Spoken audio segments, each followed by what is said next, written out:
বন্ধুরা, কেমন আছো? আশা করি তোমরা খুব খুব ভালো আছো।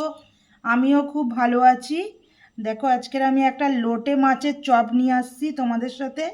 দেখো, এইগুলো হলো আমি 250 গ্রাম লোটে মাছ নিয়ে নিয়েছি। আমি পুরো পরিষ্কার করে কেটে বেছে রেখে দিয়েছিলাম।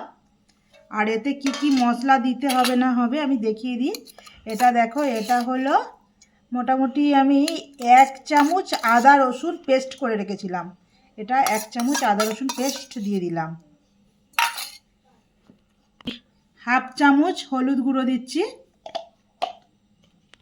এটা হলো 1 চামচ লঙ্কার গুঁড়ো দিলাম। আরও আমি হাফ চামচ লঙ্কার গুঁড়ো দিয়ে দিলাম।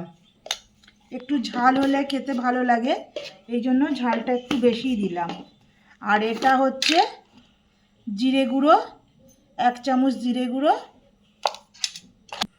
আর এটা আমি দিচ্ছি 1 চামচ, এটা হলো ধনিয়া গুঁড়ো। আর মাস্ট হলো আরও একটা জিনিস, এটা হলো কর্নফ্লাওয়ার। কর্নফ্লাওয়ারটা কিন্তু দিতেই হবে, আগেই বলছি। কর্নফ্লাওয়ার না দিলে কিন্তু মাছের চপটা একদমই হবে না। আমি 1 চামচ প্রায় কর্নফ্লাওয়ার দিয়ে দিলাম এটা। আর এটা আমি হাফ চামচ প্রায় এটা গরম মশলার গুঁড়ো দিয়ে দিলাম। আর এটা দিচ্ছি আমি 1 চামচ, 1 চামচের মতো নুন দিয়ে দিলাম। একটু কম দেওয়াও যায়, অসুবিধে নেই, কেন এটা হলো একদম অল্প যেহেতু মাছ, এটা নিজের মতো আন্দাজ মতো দেয়া যাবে। দিয়ে আমি এটা মাখিয়ে নিচ্ছি।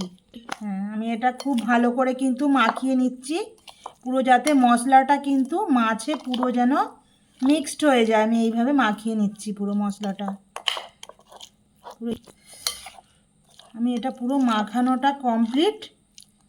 এবার এটা প্রায় 10 মিনিটের মতো একটা ঢাকনা চাপা দিয়ে রেখে দিতে হবে।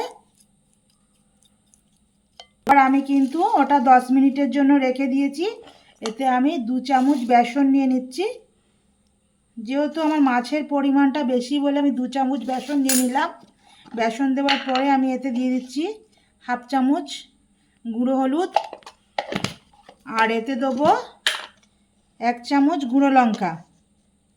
1 চামচ গুঁড়ো লঙ্কা দিয়ে দিলাম। সামান্য একটু নুন দিয়ে দিলাম, যেহেতু আমার ওতে নুন দেওয়া আছে আমি এই জন্য এতে আর নুন দিলাম না, হালকা করে নুন দিলাম। দেওয়ার পরে এবার এটা জল দিয়ে একটা ব্যাটার তৈরি করে নিতে হবে। অল্প করে জল দিলাম আমি। এবার জল দিয়ে এই ব্যাটারটা তৈরি করে নিতে হবে। আমি তার জন্য একসাথে কিন্তু জলটা দিলে হবে না, অল্প অল্প করে জল দিয়ে ব্যাটারটা তৈরি করতে হবে। আর ব্যাটারটা কিন্তু হবে একদম একটু ঘন ঘন। ব্যাটারটা কিন্তু আমার গোলা রেডি।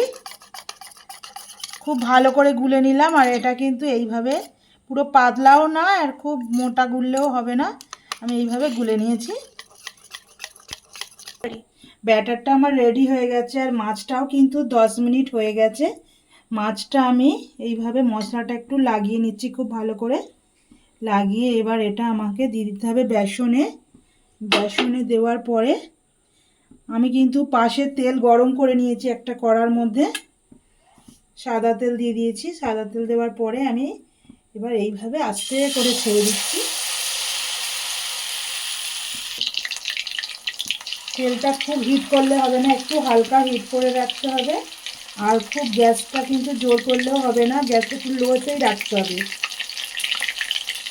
এইভাবে আস্তে আস্তে করে ভেজে নিতে হবে। এবার কিন্তু আমি দেখা যাক এক পিয়াসে কিন্তু ভাজা হয়ে গেছে। আমি এবার এইভাবে উল্টে দিচ্ছি, একটু হালকা করে ধরে উল্টে দিলাম। এবার কিন্তু আমার ভাজাটা পুরো কমপ্লিট হয়ে গেছে। আর আমি এবার তুলে নিচ্ছি। আর লোটে মাছ একটু কাদা কাদা মতো হবে, একটু ভাঙা ভাঙা মতো হবে, পুরো কিন্তু পুরো গোটা লোটে মাছ হবে না। আমি এবার তুলে নিলাম লোটে মাছটা। আরও যে কটা আছে আমি এইভাবেই ভেজে নেব। আর দেখলে মনে হবে এটা চিংড়ি মাছের চপ, কিন্তু না, এটা হলো লটিয়া মাছের চপ।